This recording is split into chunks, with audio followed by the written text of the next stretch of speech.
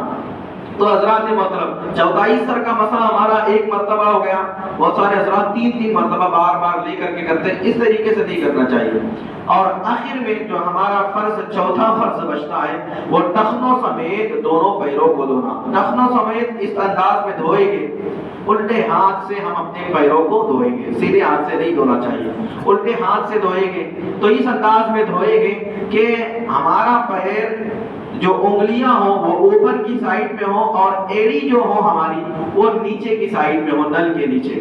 تو اس انداز میں دھوئیں گے کہ جو پیر کی چھوٹی انگلی ہے اس میں ہمارے الٹے ہاتھ کی چھوٹی انگلی کو بیچ میں اس کے مسح کریں گے، پھر اس کے بعد والی انگلی کے بیچ میں مسح کریں گے، یہ الٹے ہاتھ کی چھوٹی انگلی سے۔ اسی طریقے سے انگلے تک کے مسح کرتے آئیں گے کہ دونوں انگلیوں کے بیچ میں کوئی جگہ سوکھی نہ رہے۔